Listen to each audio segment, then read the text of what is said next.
Hello ka-trade, magte-take profit tayo ngayon dito sa scatter account natin. Ang ibig sabihin ng scatter account, yung gambling na trading account, yung maliit na kapital, palalaguin natin. Kasi, karamihan kasi, yun yung ginagawa, yung nag-deposit ng maliit tapos palalakihin.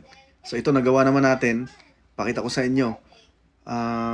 Sa 5,000 lang to, nagawa natin mga 150k plus. Kasi hindi naman lahat may 1 million na kapital para kumita ng sa forex kasi mga 5% per month lang. Para kumita ng 50k kailangan natin ng 1 million kapital. So 5% per month na profit. So hindi lahat merong 1 million na kapital. Meron lang kadalasan 5k, 10k. Kaya ito gumawa tayo ng ganitong account.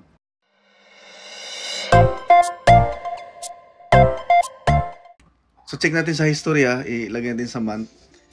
So makita kasi natin dito, nag-deposit kasi ako dito ng 187 US dollar. Pero nag-withdraw ako ng 60 US dollar kasi ginamit ko lang tong tutorial eh. So ibig sabihin 127 US dollar lang itong deposit natin or yung capital natin dito. So kapag i-close ko na ito, i-close ko muna to yung trade natin. Yan. So unahin natin yung negative, close natin. Teka lang ha. Screenshot na tayo. Close natin. Ito pa, close rin natin to. Ito pa, close natin to. Ito pa. So, yung balance natin ngayon, umabot ng 3,145 US dollar. So, dito tayo, scroll down natin. Umabot ng 3,145 US dollar. So, yung 127 US dollar ko or 7,400 pesos naging 180k. Ito naman, real account ito, hindi ito demo account. Kitang-kita nyo naman. Yan, history, real account. Meron tayong deposit, meron withdrawal, yan yung balance natin yan, 3,145. So, kaya tinawag natin tong scatter account, yun nga dahil maliit yung capital, tapos pag naka-jackpot, mapapalago natin ng ganito. Papaldo tayo. Pero syempre, dahil high risk yung trade natin na ginagawa dito, hindi laging profit dito. Kasi, yun nga, nag-all in tayo ng trade, nagsusugal tayo dito. Okay? Kaya hindi rin laging magagawa natin to. Pero at least ito nagawa natin.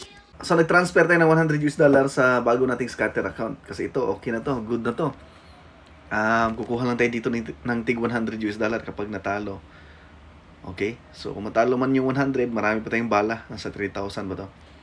So, pakita ko lang sa inyo kung kailan ako simula. September 27, nag-deposit tayo. Ayan. Ayan. So, nag-trade tayo. Yung mga trade sa gold, saka sa Euro USD, yan yung tutorial natin. Okay? So, dito na tayo nagsimulang mag-trade. October 7, nag-trade tayo sa USD CAD. So, parang in-all-in natin yung capital natin at nag-profit naman ng 247. So, October 7 yung una nating trade at ngayon ay October 30. So, nasa mga 23 days bago natin napalaki yung account natin. So, pangalawang trade, nag-trade tayo ng dalawa pero hindi natin in-all-in. Nalugi yung dalawa. Ayan, negative. Tapos, sunod-sunod naman profit. CAD GPY, GBP CAD, AUD CAD. So, nung mga pangalawang trade, mangatlong trade, hindi ko na siya in-all-in. Kasi, tinitrade ko na siya ng sabay ng mga tatlong currency pair, dalawa, minsan apat. Pag may nakita akong maganda, parang hinati-hati ko para kung may lugi man yung iba, mag-profit naman yung iba. Okay, tapos makita nyo, ayan, nag-loss na naman dito, NCD, CHF, tsaka GBP CAD. Pero makita nyo yung profit natin sa CHF, GPY, Euro CAD, mas malaki yung profit natin. So, lumaki na yung capital natin, kaya lumaki na rin yung trade natin. Kaso nalugi tayo ng dalawang trade sa GBP USD. $400 din yun. Pero nakabawi naman tayo. Kita nyo, 1.5 US dollar yung kinita natin dyan sa GBP USD. So, yung trade natin, mas malaki yung profit kaysa sa loss. Okay?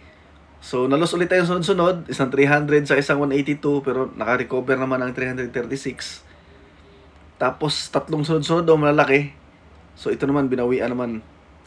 Apat na sunod-sunod naman na malaki. Okay? So, ganun yung diskarte natin. parang in-all in natin pero hinati-hati na sa iba't ibang currency pair para hindi siya malugi kapag nalugi yung isang trade. May mag-recover pa sa ibang trade.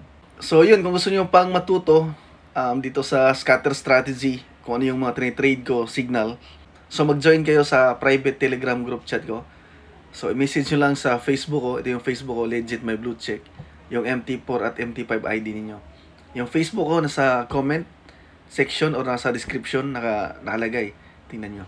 So yun lang ka-trade, maraming salamat.